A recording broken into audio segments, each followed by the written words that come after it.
arroz, feijão, peixe, carne e macarrão. Tem fruta e sobremesa, é o prato cheio, meu irmão. É 1, é 10, é 1000, é 1 milhão.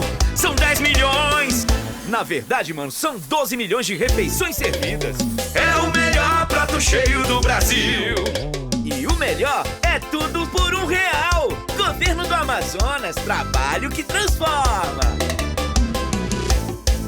Olá, tudo bem? Estamos começando mais um programa Cara a Cara. Comigo, dia muito bom, sem chuva, sol e muita polêmica no ar. E nós vamos falar de tudo porque você espera, com certeza, ansioso pelo programa Cara a Cara, porque sempre tem coisas boas para a gente aprender.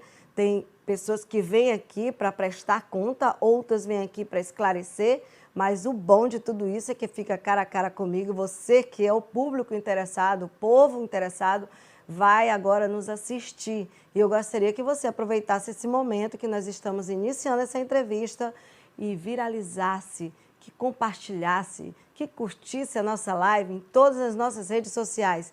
Aqui na minha frente, cara a cara comigo, uma pessoa que você deve ter esperado por anos para ouvi-la, uma pessoa que governou o estado do Amazonas e que está aqui para esclarecer algumas coisas, tirar dúvida. É uma oportunidade de você também participar, mandando perguntas, que ele vai esclarecer. De peito aberto comigo, sem nenhum tipo de restrição, aqui, professor José Mello, conhecido como professor José Mello, ex-governador do estado do Amazonas. Bem-vindo. É verdade, amiga. É com muito orgulho.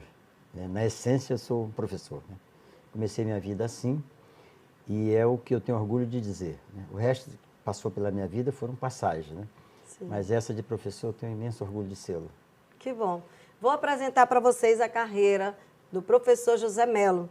Ele é formado em economia, foi professor de história, deu aulas na antiga Escola Técnica Federal do Amazonas e na Universidade do Amazonas. Ocupou cargo como delegado do Ministério da Educação e Cultura, foi secretário de Educação do Amazonas, foi secretário municipal de Educação de Manaus, foi deputado federal e reeleito. Em 2002, foi eleito deputado estadual e um dos mais votados. Na eleição de 2010, elegeu-se vice-governador do Amazonas, na chapa encabeçada por Omar Aziz. Assumiu o cargo de governador do Amazonas quando Omar Aziz foi disputar o Senado. Candidatou-se à reeleição, vencendo no segundo turno. Esse é o professor José Mello, que você não sabia de toda essa carreira, né? Tem muita gente que não sabe. É verdade, eu acho que sim. Olha só o que a vida me reservou, né? Eu nasci lá no interior, me alfabetizei aos 14 anos de idade. 14 anos você foi alfabetizado? E Deus permitiu que eu tivesse essa carreira, né? Eu agradeço a Deus todo dia. E isso foi, assim, um instrumento de muito aprendizado para mim. E eu, por conta de ter sido aluno de escola pública em toda a construção da minha carreira, eu tomei uma decisão de me doar aonde eu estivesse, né? Então, quando eu fui secretário do interior, eu passei quase 3 anos numa lancha, num avião no interior. A logística do Amazonas terrível, é muito complicada. Né? 1,5 milhão de quilômetros quadrados, praticamente tudo, só as vias fluviais, né? Com poucos aeroportos àquela altura, né? Mas então, esse foi meu sacerdócio. Eu me doei muito em todas as vezes que Deus me honrou com o cargo público. O senhor até 2016 teve uma vida política bem tranquila, né, bem votado. Foi. E aí, depois de 2006, começou essa 2016, né? 2016, né? 2016, perdão. Começou essa problema para cá, problema para lá e muita... Como foi isso? Em 2017, o TRE cassou o seu mandato como governador.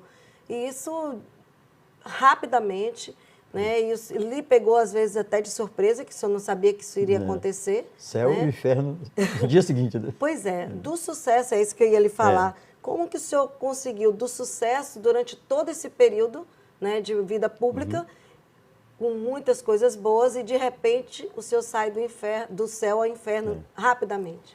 É assim, eu era delegado do Ministério da Educação quando, lá em Tabatinga, conheci o Amazonino Mendes. E ele me convidou para ser seu secretário de Educação. Então, de um dia para o outro, eu virei secretário de Educação do Estado. De lá para cá, eu e o Amazonino tivemos uma longa história juntos. E, no decorrer dessa história, ele me pediu para eu me filiar a um partido político dele e disputasse uma eleição para deputado federal, porque, nas palavras dele, ele precisava de 8 mil votos para eleger um amigo. Tem, inclusive, as imagens. Né? E eu aqui excedi, saí candidato, tive 46 mil votos e me elegi.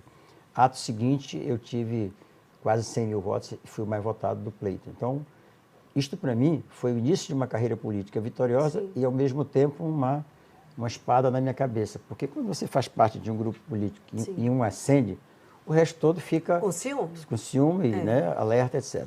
Então, por conta disso aí, um dia era candidato a governador, no outro dia não era mais. Um dia eu era o vice, com assinatura de 100% dos prefeitos, né, me indicando. Sim. No dia seguinte já não era mais eu, era o Omar, o candidato a vice. Sim. Bem, exatamente por causa dessas idiosincrasias da política. Né? Bem, o tabuleiro se mexendo. mexendo. E eu, àquela altura já tinha uma certa idade, eu me recolhi, entendi e esperei minha vez. Esperei 42 anos para ser governador do Estado. Vi 2 jovens de 40 anos ascenderem ao governo, com a minha ajuda, com o meu trabalho, com a minha dedicação, e fiquei. Bem, quando eu não fui mais candidato a vice-governador, e eu não gostava de Brasília, eu resolvi ser candidato a deputado estadual. E como deputado estadual, fui convidado pelo Eduardo Braga para ser o seu secretário de governo, para cuidar do governo. Nas palavras dele, ele precisava se reeleger e, àquela altura, o Amazonino era uma pessoa amada e querida no interior, etc. Passei 2 anos da minha vida dentro de um barco, etc., assim, falando para o povo que na política, como na vida, tudo muda, e o Amazonino tinha mudado, não era mais governador, e o governador agora era Eduardo Braga, um jovem, talentoso, etc. e tal. Sim. Por conta disso, chegamos à reeleição dele, e ele perdeu em Manaus por uma quantidade enorme de votos, e ganhou no interior. A diferença fez dele governador novamente reeleito. Sim. Compromisso dele comigo, de que eu seria governador do Estado. Ele iria me apoiar para ser governador do Estado. Sim. Término dos 4 anos, eu, o secretário de governo dele, ele chega comigo e diz assim... Tem, inclusive, as imagens. Chega comigo e diz assim, o Omar é meu vice-governador, eu vou renunciar para ser candidato ao Senado, e o Omar quer ser governador. Nada mais justo, ele é vice-governador, esse é o direito dele. Aí eu, um velho de 70 anos, voltei atrás... Recuou novamente. E fui o vice do Omar. Aí eu disse para ele, mas você tem um compromisso comigo. Disse, não, você vai suceder o Omar, ele vai ser senador, você vai suceder. E eu trabalhei para isso. Quando o Omar estava no final do governo, eu procurei para que cumprisse o que havia combinado comigo. E ele disse para mim que não, ele ia ser candidato a governador também. Eu disse, mas você quer a 3ª vez? Eu só quero uma.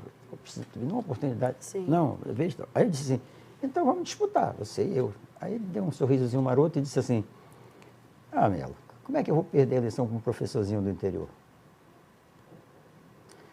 Aí eu disse, vamos ver. E fomos para a luta, né? Eu comecei com um e-mail, né? E ele tinha 67 pesquisas feitas por ele, né? Sim. Aí fomos para a rua, fomos para a luta e tal, ganhamos a eleição com 173 mil votos de diferença, né? Então é o seguinte, respondendo a tua pergunta, um professorzinho do interior se achou com o direito de disputar contra as oligarquias, até então o Brasil é um país de oligarquias, né? Você vai no Nordeste, quem manda são...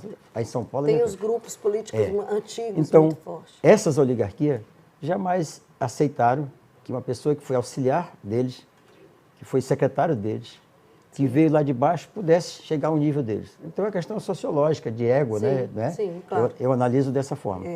Então eu te diria que eu fui vítima disso, né? Aí se juntaram, né? Aí eu fui caçado por compra de voto, imagina. Só para lembrar, o dia 21 de dezembro de 2017, não é isso?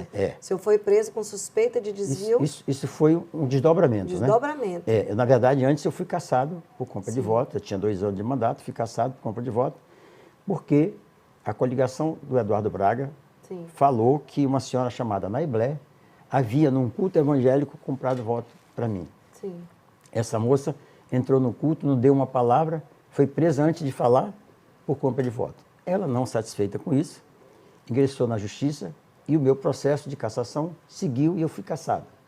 Agora a justiça, transitada em julgado, julgou a senhora Naiblé inocente, disse que não havia como ela comprar votos, ela não falou com ninguém, não falou com ninguém, etc. Bem, e ela, quando o processo dela correu, ela exigiu que os 2 policiais federais, as únicas testemunhas admitidas do processo, dissessem se viram ou não compra de votos, os policiais federais disseram que não viram compra de votos. Então, 2 fatos Tudo começou nesse fato, de que houve compra de votos.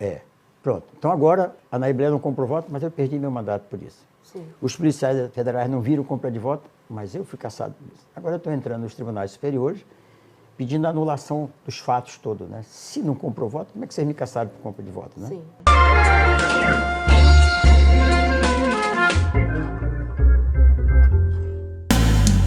Tem arroz, feijão, peixe, carne e macarrão. Tem fruta e sobremesa, é o prato cheio, meu irmão. É 1, é 10, é 1000, é 1 milhão. São 10 milhões. Na verdade, mano, são 12 milhões de refeições servidas. É o melhor prato cheio do Brasil. E o melhor é tudo por R$1. Governo do Amazonas, trabalho que transforma.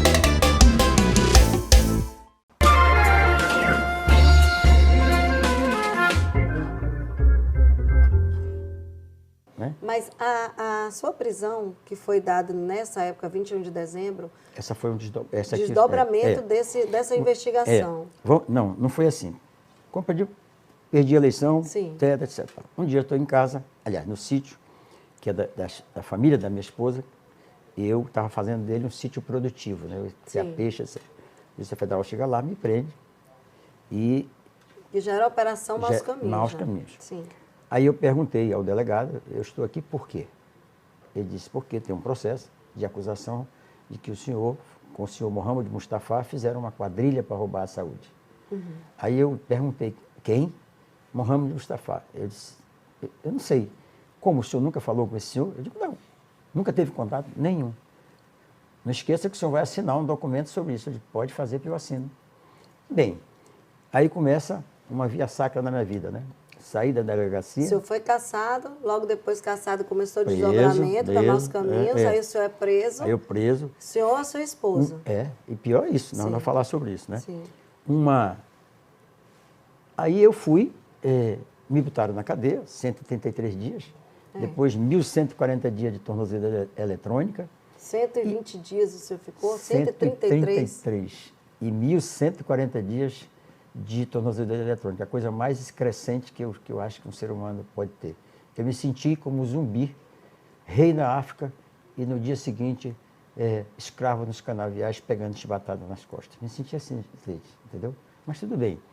Eu, dentro da minha cela, fiquei esses dias todos sem sair dela, eu fui estudar o processo, todinho. E, ao estudar o processo, eu vi todas as reentrâncias e saliências daquele processo, né? Para ser assim, utilizar os adjetivos mais corretos, né? Sim. Bem, e aí estava assim, as citações a meu respeito desse processo eram assim, a Polícia Federal, a quadrilha foi formada à época que era governador, aí citou o nome da pessoa. Sim. José Melo de Oliveira era vice, não consta no processo nenhum indicativo que ele tenha feito parte da formação da quadrilha. Ponto. Aí pegaram umas mensagens do Mohamed dizendo assim, estou agora mesmo saindo da casa do governador. Sim. Aí deu outra mensagem. Isso tudo a Polícia Federal na investigação da Maus Caminhos. Da Maus Caminhos. Sim. Ele dizendo, estou saindo aqui da casa do governador. Está tudo certo. Outra vez ele disse assim, acabo de sair da casa do governador. Tudo certo. Essas duas... Bem, sim. Quando ele disse que estava saindo da casa do governador, naquela hora, naquele momento, naquele minuto, naquele segundo, eu estava deslocando de Goiânia para Brasília e, ato seguinte, uma reunião com o presidente da República com mais 17 governadores. Eu provei isso nos autos também. A outra vez, eu estava atendendo na Secretaria da Fazenda o prefeito de Altaz, juntamente com o professor. Também provei isso nos autos. Mas não precisava. A Polícia Federal tem um aparelho chamado Celebrate, que já referencia o meu telefone e o teu. Sim. Então, saberia naquele momento onde estavam os dois telefones. Não, é verdade. Então, mas essas acusações que a Polícia Federal fez, dizendo que houve um desvio na saúde, que o senhor tinha ligação com... Não, aí é outra coisa. Eu não estou aqui falando se houve ou não desvio da saúde. Sim. Não sou eu para julgar isso. Sim. Eu estou aqui dizendo que eu, José Melo de Oliveira, baixinho, careca, feio, etc., eu não fiz parte disso. Sim, mas entendeu? Por que ligar o seu nome a Mustafa? Quando ele entrou no seu governo... Ele não entrou no meu governo. Não. Não, Mohamed, eu vou te contar essa história. Sim, porque assim... O Mohamed Mustafa... Ele conseguiu entrar, ele não era nada, era só um Mohamed, médico. O Mohamed Mustafa, isso eu soube depois, disseram-me que ele era um médico. Sim, é um médico. De muitas qualidades. Sim. Um dos bons intensivistas do Amazonas.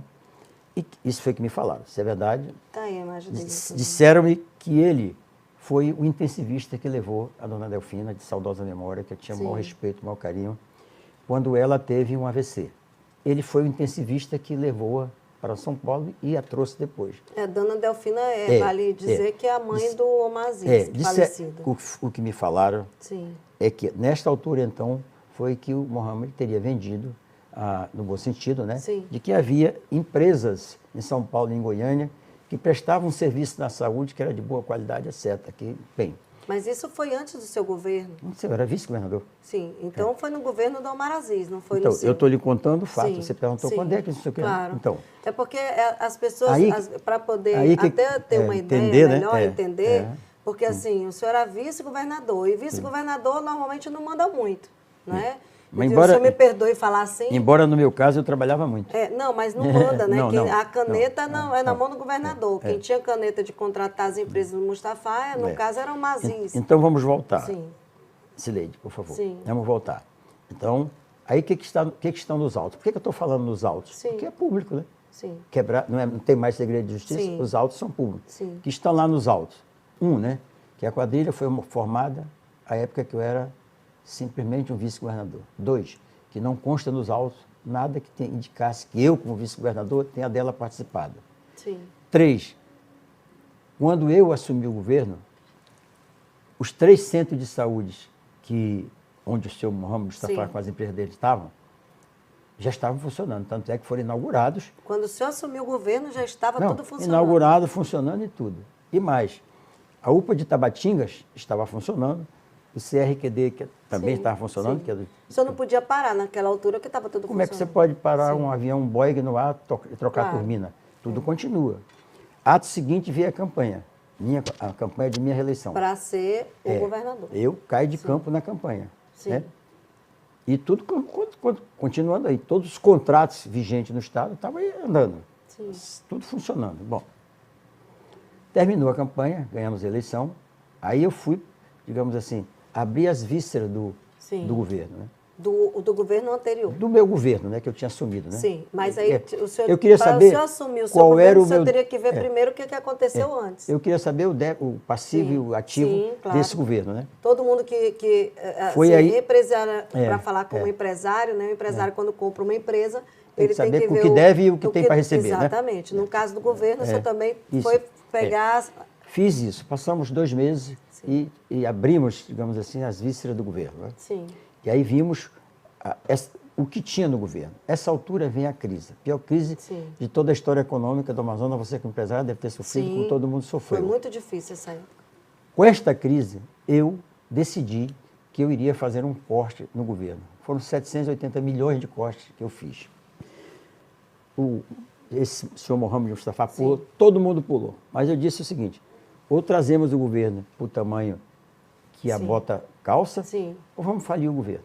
Sim. Bem, fizemos esse governo. Foi aí... Decisão nada fácil, né, também. Não, difícil. Porque você imagina Ganhei muitos inimigos. o senhor entrar no Ganhei governo e muitos já inimigos. pode fazer corte. O senhor ganhou inimigos Muitos. para o resto da vida. Muitos, ganhei. Né? Aí é o seguinte, você vê.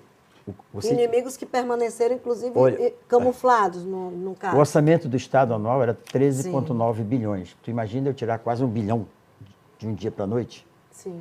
Mas eu não tirei só de empresas, não. Eu tirei quase 5 fez mil. os cortes. Eu tirei quase 5 mil servidores Sim. dentro do Estado, mas o Estado continuou. Ninguém Sim. quebrou Sim. e nós fomos considerados o terceiro Estado mais equilibrado do Brasil. Enquanto 17 estados não pagaram o 13º, nós pagamos tudo. Bom, isso é um assunto. Bem, Sim. voltamos ao o tema da nossa conversa. Então, essas instituições foram inauguradas com a presença do ministro da Saúde, com o governador da época. Sim. Eu as herdei. Quando fizemos a reforma dentro do governo, aí nós vimos que tinha... Aí foi que eu fiz saber que a Secretaria de Saúde tinha 630 contratos. Tu imagina? Meu Vai Deus. administrar um samba do crioulo doido desse, né? Aí o senhor pegou... A Isley, deixa eu te dizer, você pode te chamar assim, querida. 630 contratos. Só na Suzano. Só na Suzano? Só. Meu Deus. Tu imaginas o seguinte, o Estado tem hoje 640 escolas, 112 unidades de saúde, 60 unidades do IDAM, 80 mil funcionários, com mais 30 mil aposentados, tudo isso em 1,5 milhão de quilômetros quadrados. Qualquer governador, em sã consciência, que disser que sabe de 20% que está acontecendo no estado do Amazonas, pode desacreditar, não sabe. Por isso, a lei foi muito sábia quando estabeleceu a descentralização administrativa. Sim. Então, para os órgãos do controle externo e interno, o governador é responsável pelo cumprimento da lei de responsabilidade fiscal. Sim. Se passa o dinheiro correto para a saúde, para a educação, se aplica, se passa para os poderes. E os secretários são responsáveis pelo orçamento e finanças, pela execução orçamentária. Sim. Por isso que a lei é sábia. Tanto é que o Tribunal de Contas cobra dos secretários, se foi empenhado bem, se foi pago bem, bem. Bom, então, por isso que o Estado é grande, é complicado, etc. Bem, então vamos lá. Os contratos não foram feitos, a empresa entrou para trabalhar, não deu vento. Sim. Né? Embora a regularização, digamos assim, regularização jurídica, física, sim, etc., já eu assinei enquanto eu era governador, cumprindo, sim, o resto do mandato. Porque você tinha a obrigação de cumprir aquilo que já está. Você assume o ativo, sim, e o passivo. Sim. Agora, se no decorrer do caminho você acha que tem erros no ativo e no passivo, é sua obrigação corrigi-lo. Sim. A época que eu soube, eu fiz todas as correções. Eu não tirei 780 milhões de, sim, custo do Estado, eu tirei. Né? Sim. Então eu fiz a minha parte, embora sabendo que isso era uma espada na minha cabeça pro resto da minha vida, né? Ia ficar... Né? Vamos para os comerciais, então assim, agora, professor, mas vamos lá. Temos muita coisa para falar.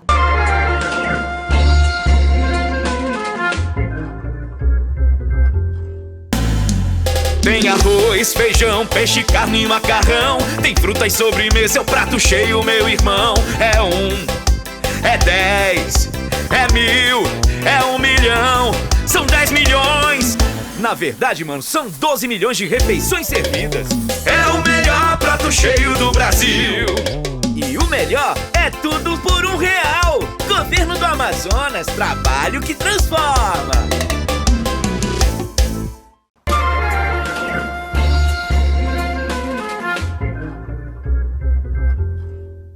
Bem, gente, as pessoas estão mandando mais uma pergunta, estou voltando aqui no meu ponto, e as pessoas estão dizendo o seguinte: como é que o senhor consegue ficar quieto com tanto desvio que aconteceu na saúde e não denunciar os culpados? É o seguinte, a resposta é muito simples. Se eu soubesse, não teria tido nenhum desvio. Mas nunca soube. E quem me conhece sabe que eu ajo assim. Né?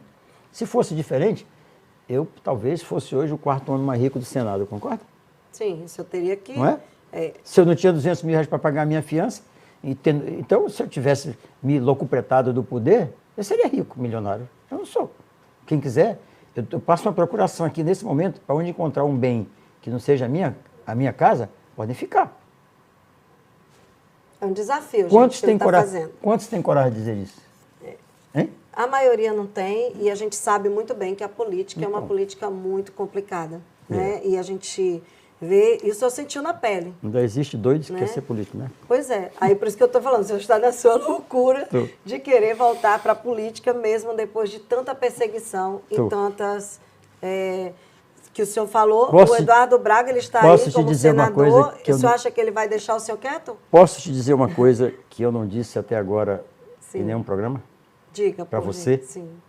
Posso? Sim. O senhor está aqui ao vivo. Se eu morresse hoje, eu não vou morrer?